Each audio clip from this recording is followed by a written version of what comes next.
नमस्कार। अपना उत्तराखंड के इस वक्त के बुलेटिन के साथ मैं हूं अनुपम। प्रदेश की हर छोटी बड़ी खबरों को लेकर उत्तराखंड के नए डीजीपी दीपम सेठ ने आज शाम सीएम हाउस में मुख्यमंत्री पुष्कर सिंह धामी से मुलाकात की। सीएम धामी ने दीपम सेठ को शुभकामनाएं दी हैं और कहा है कि राज्य की कानून व्यवस्था के साथ ही स्मार्ट पुलिसिंग की तरफ आगे बढ़ना है। सीएम ने कहा कि एडवांस टेक्नोलॉजी से पुलिस को मजबूत बनाना है और राज्य सरकार का लक्ष्य उत्तराखंड को ड्रग फ्री बनाना है, जिसमें पुलिस की अहम भूमिका है। सीएम धामी ने ट्रैफिक व्यवस्था पर भी खास ध्यान देने की जरूरत बताई है।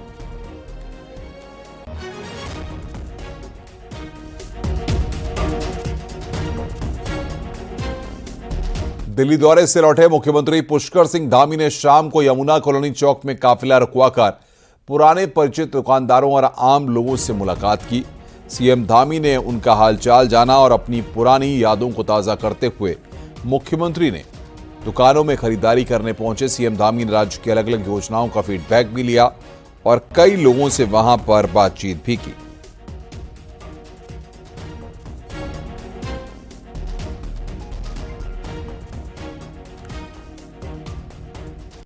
निकाय चुनाव लड़ने की तैयारी कर रहे दावेदारों के लिए खबर है। राज्य निर्वाचन आयोग ने कैंडिडेट की चुनावी खर्चे की सीमा में 50% की बढ़ोतरी कर दी है। राज्य निर्वाचन आयुक्त सुशील कुमार ने मंगलवार को इसके आदेश जारी किए। आदेश के मुताबिक नगर निगम मेयर पद पर चुनावी खर्चे को बढ़ाकर 20 से 30 लाख कर दिया गया है। 40 वार्ड तक के नगर निगमों के मेयर पद पर प्रत्याशियों के लिए चुनावी खर्च की सीमा 20 लाख, 41 से 60 वार्ड के लिए 25 लाख और 61 वार्ड से बड़े नगर निगमों में मेयर पद के प्रत्याशी के लिए खर्चे की सीमा 30 लाख होगी। इसी तरह नगर पालिका अध्यक्ष पद के प्रत्याशियों के लिए 6 से 8 लाख रुपए तक चुनावी खर्च की लिमिट रखी गई है। नगर निगम सभासद के लिए 3 लाख और नगर पालिका सभासद प्रत्याशी के लिए 80,000 चुनावी खर्च की लिमिट होगी, जबकि अध्यक्ष नगर पंचायत के लिए 3 लाख खर्चे की लिमिट होगी।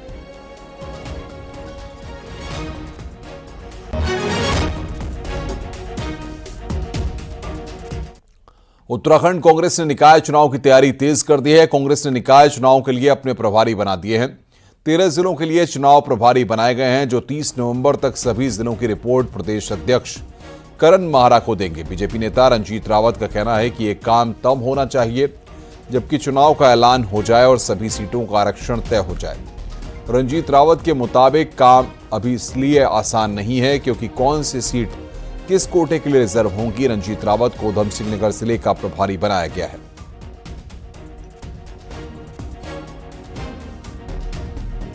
द्वारा न तो चुनाव का नोटिफिकेशन जारी किया गया है और न ही रिजर्वेशन जारी किया गया है।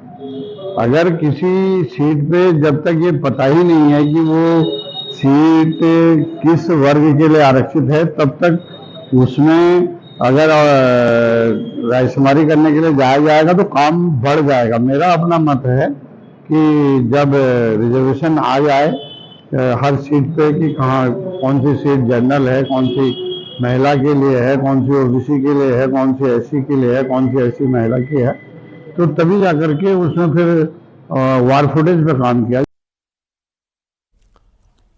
देहरादून से खबर है, बीजेपी संगठन के चुनाव फिलहाल अटक गए हैं। बीजेपी संगठन में मंडल अध्यक्ष, जिला अध्यक्ष, प्रदेश अध्यक्ष की दौड़ में शामिल नेताओं को अब कुछ और इंतजार करना होगा।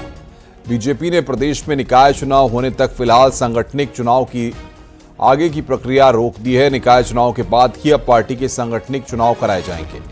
बीजेपी के राष्ट्रीय नेतृत्व ने प्रदेश बीजेपी को पहले निकाय चुनाव पर फोकस करने के निर्देश दिए हैं। खंड में स्थानीय निकाय के चुनाव है, नगर पंचायत, नगर पालिका, नगर निगम के चुनाव दिसंबर माह में प्रस्तावित है। सरकार इसकी पूरी तैयारी कर रही है। तो केंद्रीय नेतृत्व के निर्देश के आधार पर हम पहले स्थानीय निकाय के चुनाव में लग रहे हैं और उसके बाद संगठन के चुनाव। केदारनाथ उपचुनाव में दलित वोट ने बीजेपी की जीत में रोल निभाया, तो संविधान दिवस पर सवाल यही है कि क्या कांग्रेस के हाथ से दलित वोट छिटक रहा है और कांग्रेस से ज्यादा भरोसा अब दलित बीजेपी या दूसरी पार्टियों पर कर रहा है। देखिए रिपोर्ट।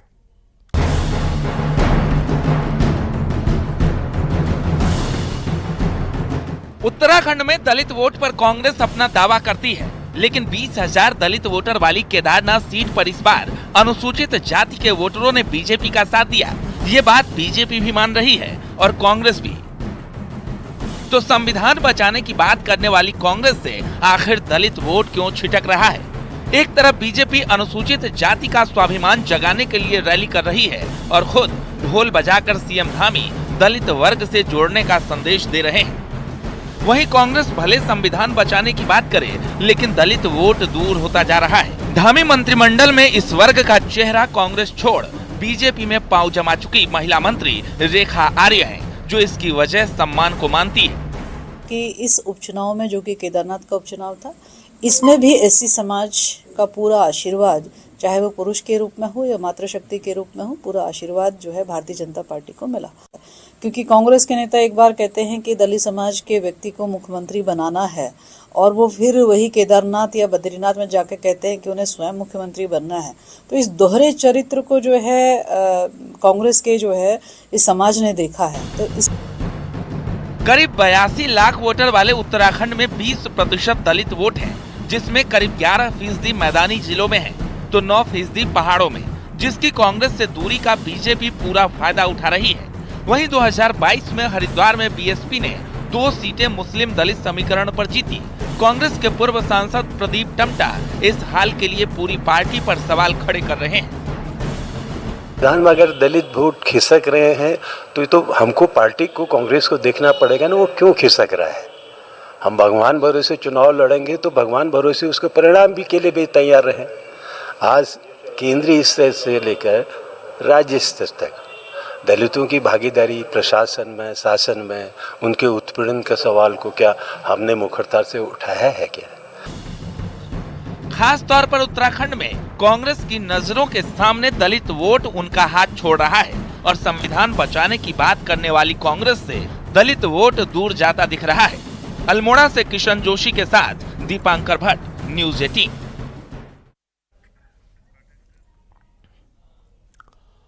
उत्तराखंड के पौड़ी गढ़वाल से सांसद अनिल बलूनी ने आज केंद्रीय रेल मंत्री अश्विनी वैष्णव से मुलाकात की और देहरादून लखनऊ वंदे भारत का एक स्टॉपेज नजीबाबाद में मंजूर करने पर आभार जताया।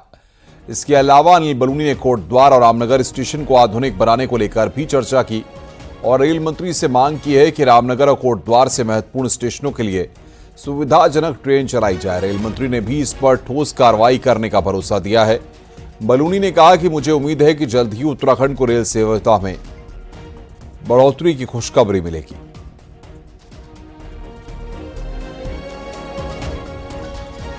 चारधाम यात्रा पूरी हो चुकी है। मंगलवार को बद्री केदार मंदिर समिति के सीईओ विजय थपलियाल ने देहरादून में मीटिंग की। उन्होंने मंदिर समिति के सभी guest house, Sanskrit school, college की व्यवस्थाओं का अपडेट लिया।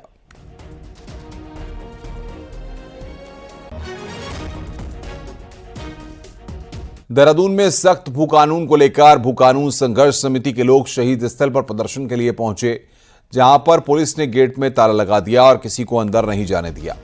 इसके बाद प्रदर्शनकारियों ने गेट के बाहर ही धरना प्रदर्शन शुरू कर दिया और शहीद स्थल का गेट खोलने की मांग करने लगे। हालांकि गेट के बाहर भारी संख्या में पुलिस फोर्स को तैनात किया गया। प्रदर्शनकारियों की मांग है कि उत्तराखंड में सख्त भू कानून बनाया जाए, जिससे बाहरी लोगों के यहां पर जमीन खरीद फरोख्त पर रोक लग सके। वहीं प्रदर्शन में तब लोग चौंक गए जब वहां पर एक दुल्हा भी समर्थन देने पहुंच गया। बाद में पता लगा कि यह दुल्हा नहीं था, बल्कि सेना से रिटायर्ड सूबेदार सुरेश पयाल थे, जो सख्त भू कानून की मांग को समर्थन देने पहुंचे हैं।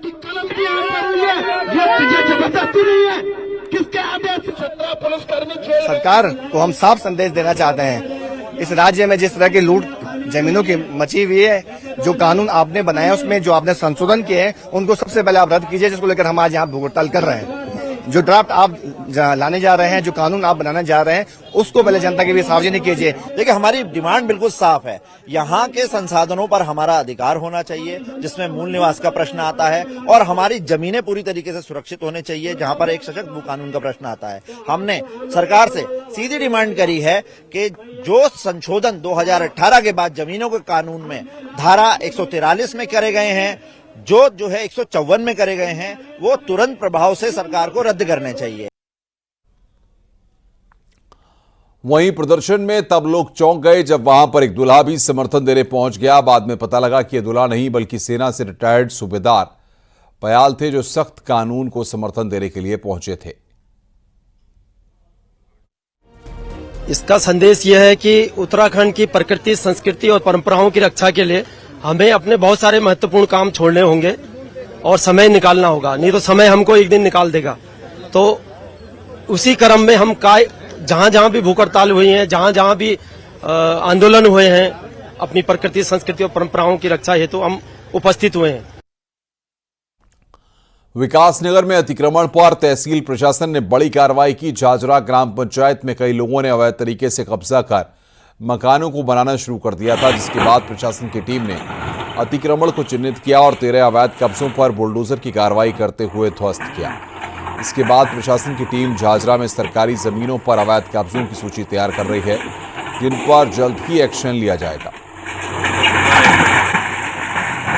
लगभग 13 या 15 मकान हमने चिन्हीकरण कर रखा है, जिसको अभी ध्वस्तीकरण किया जा रहा है। ये अभी जेसीबी लगी है यहाँ पे और ये सब अभी हम इसको ध्वस्तीकरण करके जाएंगे यहाँ से। ये लगभग 15-20 मकान और तो चिन्हित करने। पौड़ी पुलिस ने टैक्सी बुक कर टैक्सी चालकों से ठगी करने वाले एक अभियुक्त को गिरफ्तार किया, जिसके पास से चोरी के साथ मोबाइल फोन भी बरामद किए गए हैं। दरअसल पंकज नाम का अभियुक्त पहले टैक्सी बुक करता है और फिर कैश न होने पर गूगल पे से पैसे ट्रांसफर करने की बात कहकर टैक्सी चालकों से फोन छीनकर भाग जाता था। अभियुक्त ने एक टैक्सी चालक के गूगल पे अकाउंट से खुद को 23,000 रुपए भी ट्रांसफर किए थे। शातिर अभियुक्त को पुलिस ने बुआखाल के पास से गिरफ्तार कर लिया है। इसे कोर्ट में पेश करने के बाद जेल भेज दिया गया।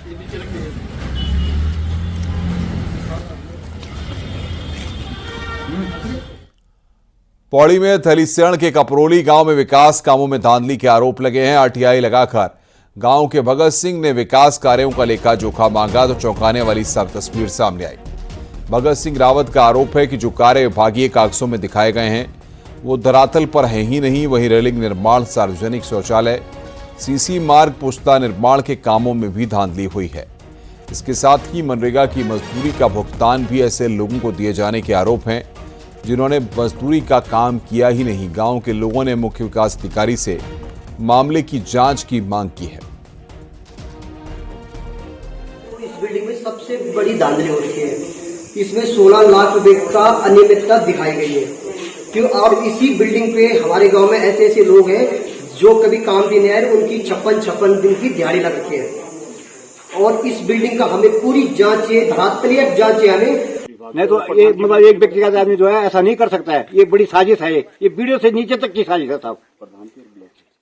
यहाँ पे महिला प्रधान है, पर महिला प्रधान का तो कोई अता पता नहीं है कि नहीं। पति करता है, हो सकता है कि बैंक में उसके 10 का जो है वो ये करता है, प्रधान पति करता होगा। इसकी भी अगर जांच हो जाए ना, वो भी पकड़ा जाएगा। कोई इस तरह का आरोप है या कोई इस तरह की अनियमितता हुई है तो उसकी जांच करा ली जाएगी। और जो अभी जैसे आपने बताया तो इसके बारे में मैं जो वहाँ पे खंड विकास अधिकारी हैं उनसे आदेशित कर दूंगा कि इसमें इसकी जांच कर ले क्या मनरेगा की जो मजदूरी है वो पात्र व्यक्ति को ही मिल रही है या किसी अन्य को भी इस तरह से वहाँ पे कार्य दिया जा रहा है। राजधानी देहरादून को बिजली के झूलते तारों से छुटकारा मिलने वाला है। इसके लिए बिजली विभाग करीब 950 करोड़ रुपए खर्च करने जा रहा है। दून में क्या होगा बिजली के तारों का, ये इस रिपोर्ट के जरिए हम आपको दिखाते हैं।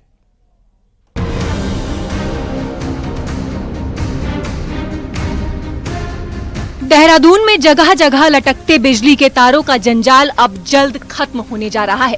इन लटकते तारों से शहर की खूबसूरती को भी बट्टा लग रहा है। इन तारों से छुटकारा पाने के लिए यूपीसीएल ने अपना पूरा प्लान तैयार कर लिया है, जिसके लिए एशियन डेवलपमेंट बैंक से 900 करोड़ रुपए का लोन भी मिल गया है। इन पैसों से देहरादून शहर में करीब 930 किलोमीटर की लाइनों को अंडरग्राउंड किया जाएगा, जिसमें 33 केवीए और 11 केवीए की बिजली की लाइनें भी शामिल हैं। वहीं यूपीसीएल का कहना है कि इस काम में जनता को दिक्कत न आए, इसके लिए आधुनिक मशीनों का उपयोग किया जाएगा। हमारी जो 33 केवी की लाइन होती है वो 92 किलोमीटर अंडरग्राउंड कर रहे हैं। 11 केवी की 230 किलोमीटर अंडरग्राउंड कर रहे हैं और एलटी होती है जिससे हम घरों में लोगों को कनेक्शन देते हैं, वो 608 किलोमीटर हम अंडरग्राउंड करेंगे देहरादून शहर में। कुछ लोग कटिया वगैरह डालते हैं तो उसका भी समस्या का इससे पूरा 100% समाधान होगा। निश्चित रूप से डिपार्टमेंट का रेवेन्यू में बढ़ोतरी होगी और शहर का एक बहुत ही अच्छा ब्यूटिफिकेशन होगा। यूपीसीएल की ये योजना करीब 2 सालों में पूरी होने की संभावना है, जिससे राजधानी की खूबसूरती तो बढ़ेगी ही, साथ ही बिजली चोरी की घटनाओं पर भी रोक लगेगी। न्यूज 18 के लिए देहरादून से सतेंद्र बर्तवाल की रिपोर्ट।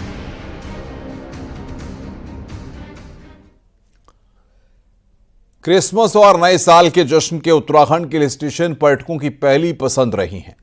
ऐसे में सरोवर नगरी में जश्न की तैयारियां जोरों पर हैं, लेकिन इन सब के बीच कारोबारियों को एक चिंता भी सता रही है। क्या है ये पूरा मामला, देखिए रिपोर्ट।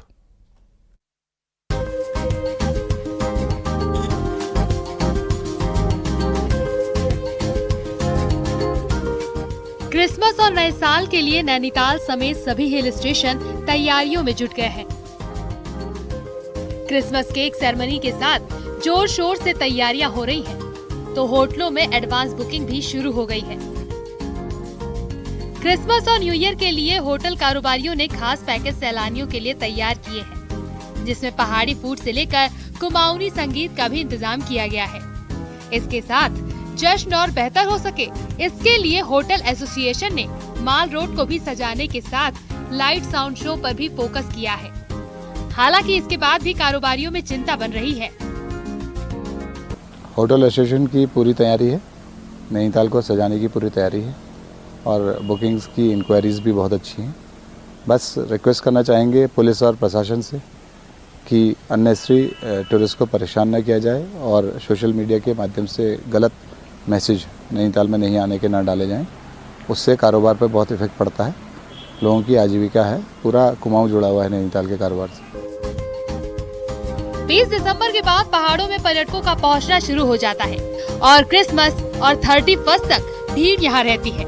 इन सब के लिए इंतजाम भी प्रशासन के लिए चुनौती रहती है। वहीं पुलिस ने भी रामनगर, नैनीताल, भीमताल के साथ पंगूट, मुक्तेश्वर के लिए ट्रैफिक प्लान की तैयारी कर ली है। नैनीताल में जाम दिक्कत न दे, इसके लिए रूसी बाईपास और नारायण नगर में भी इंतजाम पूरे करने को कहा गया है।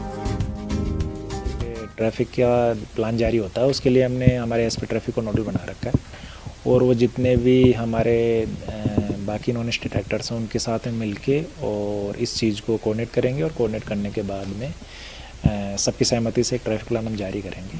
तो हम कोशिश करेंगे कि जो व्यापारी वर्ग उनके लिए भी और पर्यटक उनके साथ साथ आम जनता के लिए भी इसमें सुविधाएं रहे।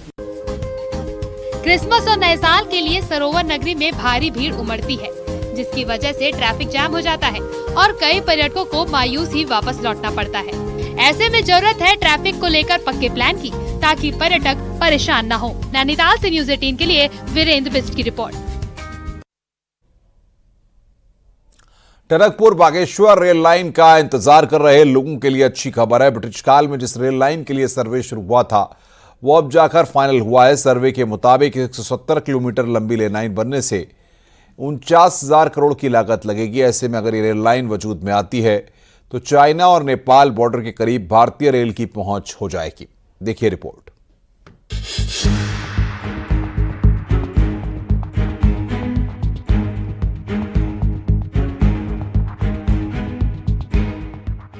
टनकपुर से बागेश्वर रेल लाइन का सपना कुमाऊं के चारों पहाड़ी जिले दशकों से देख रहे हैं। अंग्रेजी हुकूमत ने 1882 में पहली बार इस रेल लाइन को बनाने का काम शुरू किया था। रेल लाइन के लिए पहला सर्वे 1912 में हुआ था। तब से अब तक 7 सर्वे हो चुके हैं। 2 सालों तक चले फाइनल सर्वे की रिपोर्ट स्काई लाई इंजीनियरिंग डिजाइनिंग ने रेलवे को सौंप दी है।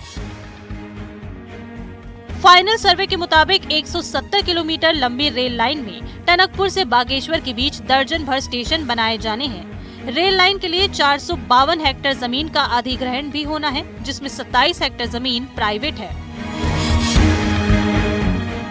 टनकपुर से बागेश्वर की सर्वे का काम भी हुआ और उसी कड़ी में हमारी रामनगर से चकुटिया होते हुए गैरसैंण तक की कनेक्टिंग रेल लाइन का भी सर्वेक्षण का काम चल रहा है। और चूंकि भारत सरकार के रेल मंत्रालय के माध्यम से और लगातार मेरी भी हम लोग भी मॉनिटरिंग कर रहे हैं, आने वाले समय के अंदर जो हमारी ये ऋषिकेश वाली का काम होगा उसी के अंतर्गत हम इसको बजट का फॉलो करेंगे। टनकपुर बागेश्वर रेल लाइन को केंद्र सरकार ने 2012 में राष्ट्रीय महत्व का प्रोजेक्ट माना था। तब इस रेल लाइन में 54 किलोमीटर की 72 टनल प्रस्तावित थे।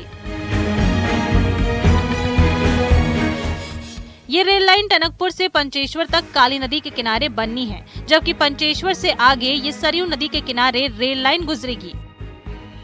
इस रेल लाइन के बनने से अल्मोड़ा, पिथौरागढ़, चंपावत और बागेश्वर जिलों को सीधा फायदा मिलेगा। यही नहीं, पहाड़ की राह तो आसान होगी ही, साथ ही पर्यटन कारोबार को भी पंख लगेंगे।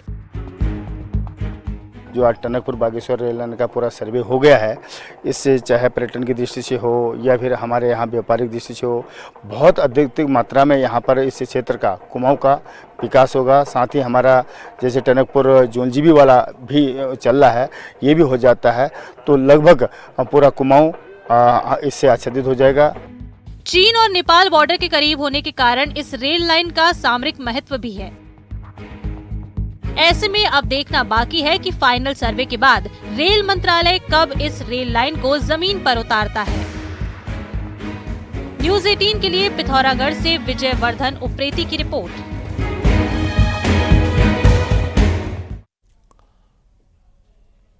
रामनगर में कॉर्बेट के ढेला से एक वीडियो सामने आया जिसमें एक बाघ हिरन का शिकार करके ले जाता हुआ दिखाई दे रहा है। वीडियो सोमवार सुबह का बताया जा रहा है। वीडियो ढेला से लालडांग के रास्ते का है। इसमें एक बाघ हिरन का शिकार कर रोड के एक ओर से दूसरी ओर घसीट कर ले जा रहा है।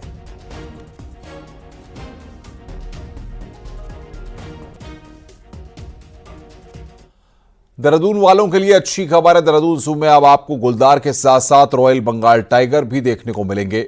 इतना ही नहीं, जू का जंगल वाला एक बड़ा इलाका भी टूरिस्ट के लिए खोल दिया गया है।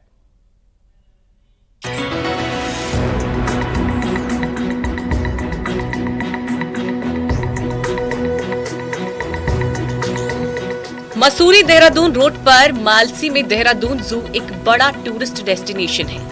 साल भर में 7 लाख से ज्यादा टूरिस्ट आते हैं। यहाँ पर अभी तक सांप से लेकर गुलदार तक 45 प्रजाति के जीव रखे गए हैं। लेकिन अब यहाँ 2 रॉयल बंगाल टाइगर भी टूरिस्ट के लिए बाड़े में रिलीज कर दिए गए हैं। देहरादून और आसपास के जो, क्योंकि हमारा राज्य एक टूरिज्म स्टेट है, देश दुनिया के लाखों यात्री यहाँ पर टूरिस्ट यहाँ पे आते हैं। अब इस जू के माध्यम से वो लाभान्वित भी होंगे टाइगर के दर्शन करने में, क्योंकि आप देखते हैं एक टाइगर को देखने के लिए हजारों लोग सेंचुरीज में जाकर के, जैसे हमारे कॉर्बेट पार्क में जाकर के कई लोगों को निराशा लगती है, तो यहाँ आकर के एक उनको टाइगर का दर्शन होने का अवसर मिलेगा। और इससे निश्चित रूप से इसका एक और एक्सपोजर मिला है हमारे जू को, और भविष्य में हम यहाँ पर एक व्हाइट टाइगर लाने का प्लान कर रहे हैं।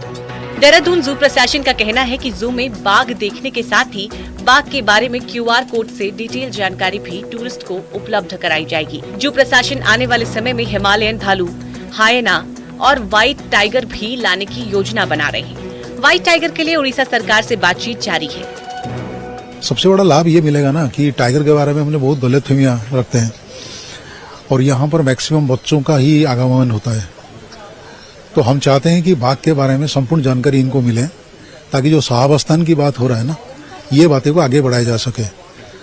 वन्य जंतु एक प्रकार के संरचना है भगवान की कि अगर उनको कोई छड़ा छड़ा नाच किया जाए तो फिर वो हमारे ऊपर कोई भी विपदा नहीं करते। इतना ही नहीं, देहरादून जू से एक और अच्छी खबर आ रही है। देहरादून जू 25 हेक्टेयर में फैला है, लेकिन टूरिस्ट के लिए अभी तक 5 हेक्टेयर एरिया ही ओपन रहता था।